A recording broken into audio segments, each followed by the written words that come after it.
Yo, what's good, Dub Nation? I need every single one of you to stop what you're doing right now. I don't care if you're at work. I don't care if you're on the bus. I don't care if you're about to go to sleep. Put everything down and listen to me, because something just happened on live ESPN that is going to completely transform the Golden State Warriors, and I am literally shaking as I record this.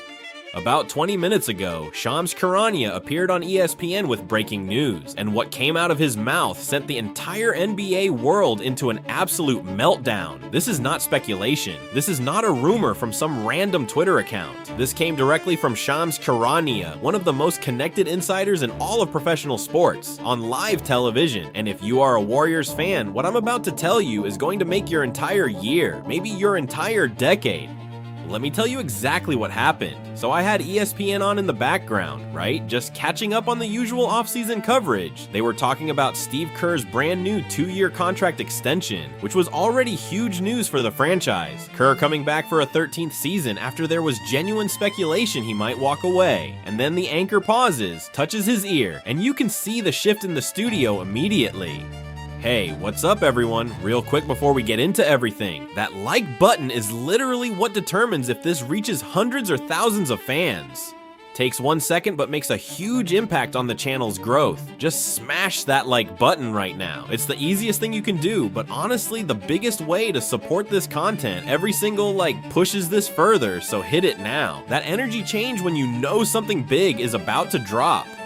And then Shams Charania's face appears on screen, and the man looks like he's been sitting on this information all day, just waiting for clearance to break it. He's got that look, that Shams look, and then he opens his mouth and drops the nuclear bomb. Shams reports that according to multiple sources with direct knowledge of the negotiations, Kawhi Leonard and the Golden State Warriors are in the final stages of completing a blockbuster trade that would send the 2-time Finals MVP from the Los Angeles Clippers to the Bay Area. He said the talks have intensified dramatically over the past 72 hours, that Warriors GM Mike Dunleavy Jr.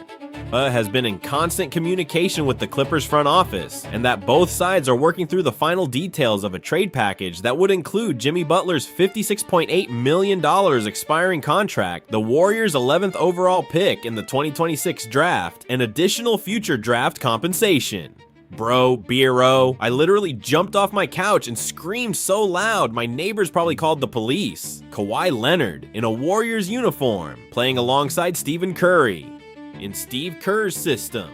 This is actually happening. Let me explain to you why this trade makes more sense than almost anything I've seen in the NBA this offseason, and why I believe this could be the move that gives Steph Curry one last shot at a championship. Because when you understand the full context of what's been happening behind the scenes, this deal was inevitable. Let's start with the Warriors side. Golden State just went 37-45 this season. Steph Curry, the greatest shooter in the history of basketball, was limited to just 43 games because of a knee injury that cost him 27 straight games from early February to early April. He still averaged 26.6 points per game when he played, including that legendary 35-point performance in the play-in game against the Clippers, where he buried a deep three with 50.4 seconds left to seal the win. The man is 38 years old and he's still playing at an all-star level, but he can't do it alone anymore. Jimmy Butler tore his ACL in January and won't be back until at least February 2027.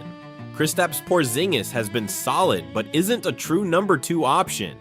The Warriors need a second star. They've needed one for years, and they've been aggressively pursuing one. And here's what makes this timing so perfect. Shams mentioned in his report that the Warriors nearly got this deal done at the February trade deadline. ESPN's Ramona Shelburne and Anthony Slater reported that ambition flickered inside Warriors headquarters as the trade deadline approached, and that the Warriors were waiting for word from the Los Angeles Clippers on a trade concept involving Leonard. Some within the organization believed a deal was close, but the Clippers passed at the time. Well, things have changed dramatically since then. The Clippers finished 42-40. Their roster was the oldest in NBA history with an average age of 33. 2 years, and they got eliminated from the play-in tournament. And then Sunday's NBA draft lottery happened. The Clippers landed the number 5 overall pick, which league sources believe has shifted the organization's thinking toward a full rebuild. Darius Garland is 26, Benedict Mathurin is 23, the Clippers are getting younger, and a 34-year-old Kawhi Leonard earning $50 million no longer fits that timeline.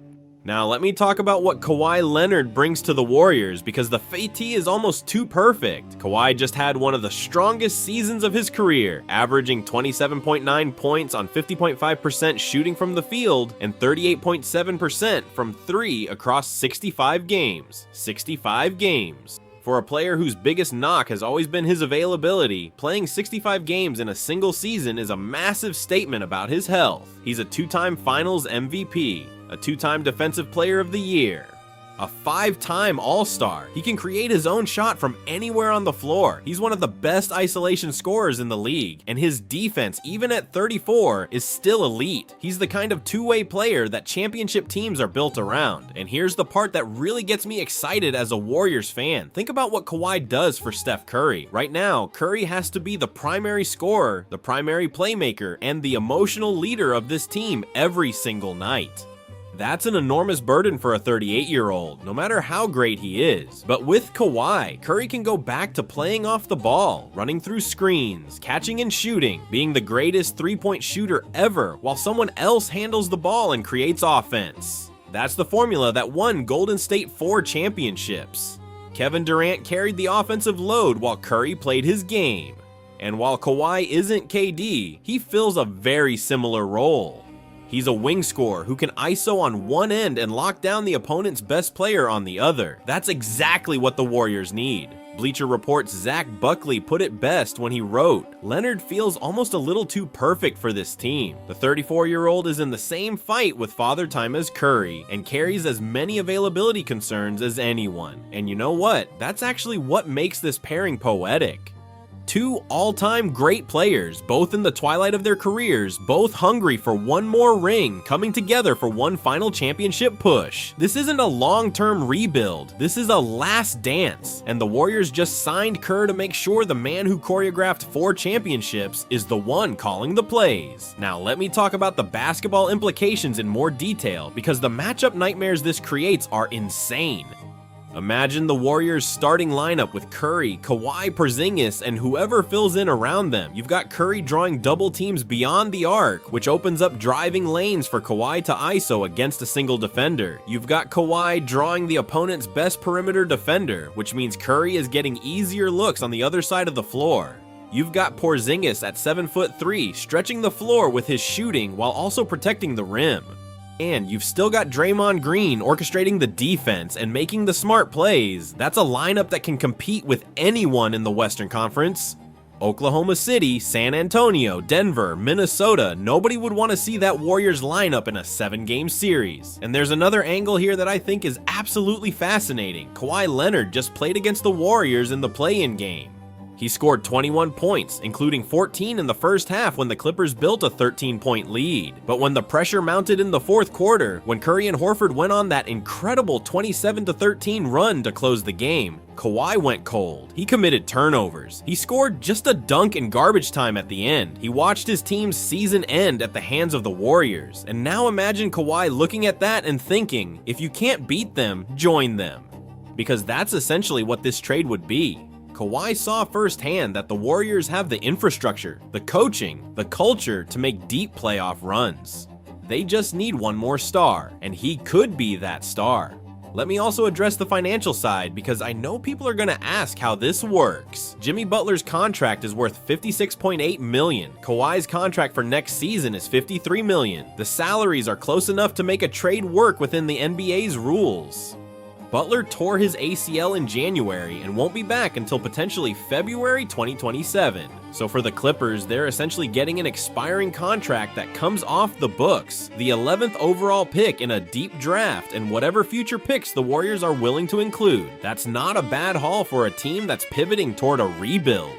And for the Warriors, they're trading an injured player who wasn't going to contribute meaningfully next season for a 2-time Finals MVP who's coming off a 28-point-per-game season. That's the kind of trade where both teams win, and Shams added one more detail that I think is crucial. He said that Kawhi's camp has been receptive to the idea of playing in Golden State. Leonard grew up in the Inland Empire area of Southern California, so the Bay Area isn't too far from home.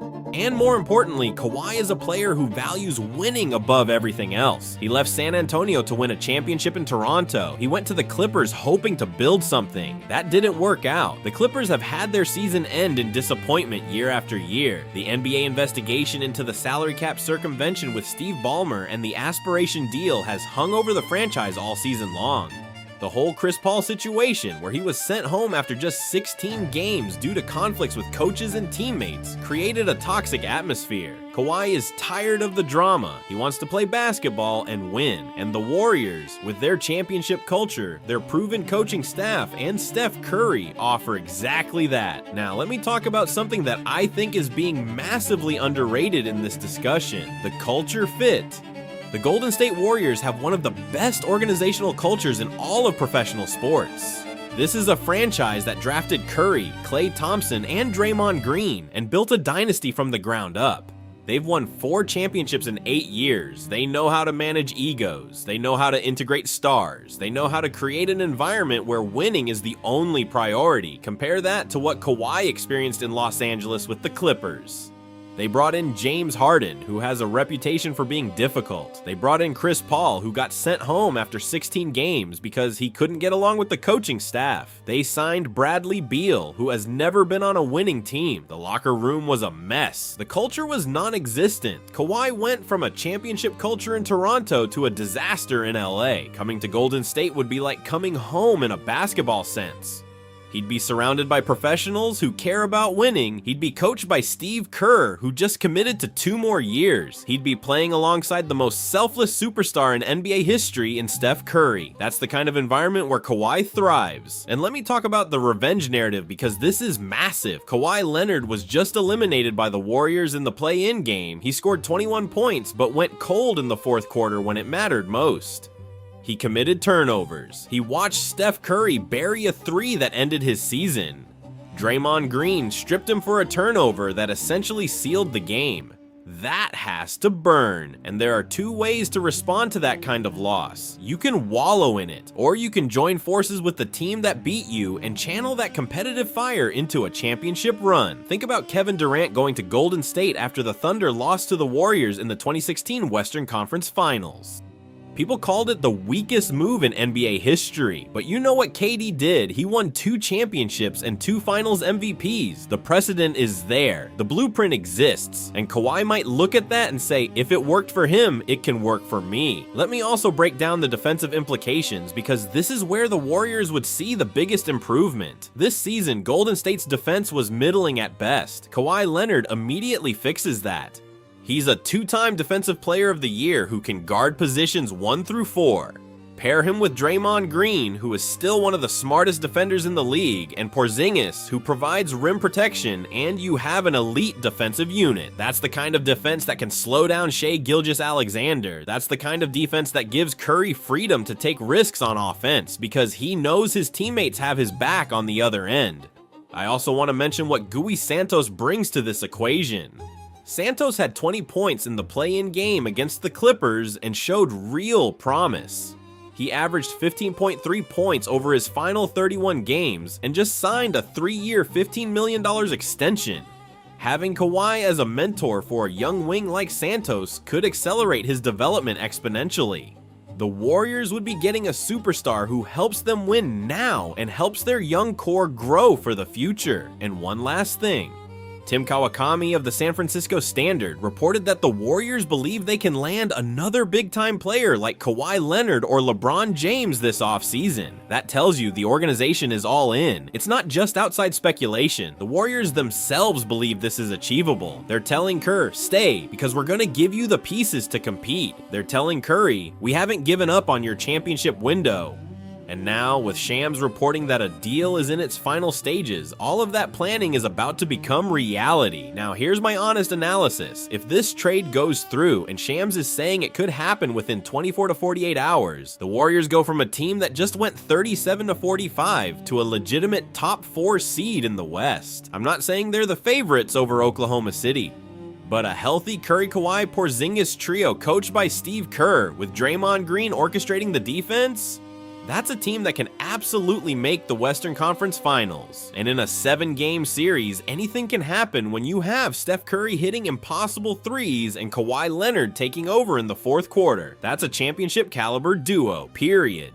And let me get even more specific about the win projection, because I think people need to understand the magnitude of this upgrade. This season, the Warriors went 37-45, but Curry missed 39 games. 39. When Curry played, the Warriors were a significantly better team. Now add Kawhi, who played 65 games and averaged 28 points, and you're looking at a team that could realistically win 50 to 55 games if both stars stay healthy. That's a jump from a lottery team to a top 4 seed. That's the difference between watching the playoffs from home and having home court advantage in the first round. And with Kerr's playoff experience, Curry's big game DNA, and Kawhi's championship pedigree, a 50-win Warriors team would be nobody's preferred first-round opponent.